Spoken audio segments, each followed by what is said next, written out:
Welcome back. Today we are going to look at my library and wishlist features in Knowvas.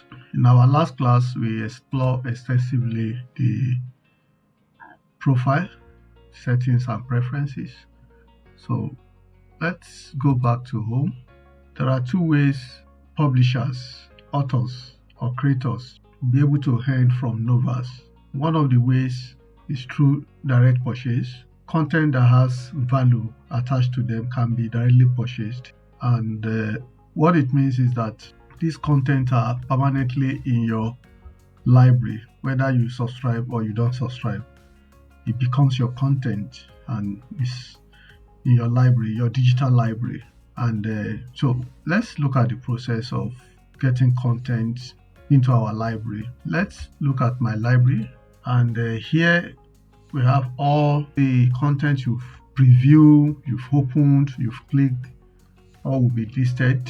All the one you've purchased, you can see we've not really purchased anything here. So content you are reading listed here, the one you've opened will be listed here, and the one currently viewed, probably you just view it, you've not started reading it, will also be here. So let's go back to the home. Let's try to purchase this content. And because I'm a freebie, in our previous video, we talk about plans, different plans that Knowvas has.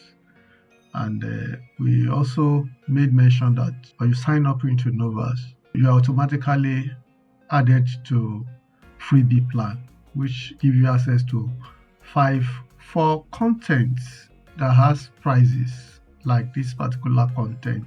If I click details page, the detail page of the content or the book, you can see that I can preview it, then I can add it to wish list.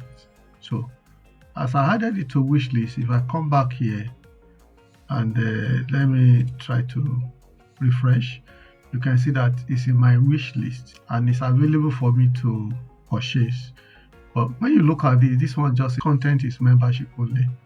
You can only subscribe to have it. I go back to the home page. I want to pick it from the home. If I click it again, which means it's actually available for purchase and member. Let's say I want it. I don't want to be subscribing every month. I just want to put it in my library, or it's a kind of book I want to refer to as often as possible so I can purchase. If I come here, this is my cart, and if I check out, you see I'm in checkout page, then I can proceed to payment. So this actually passes the transaction to Paystack, and we are still running a test mode. No money will be deducted. You don't need to enter your card details. It's still in demo mode.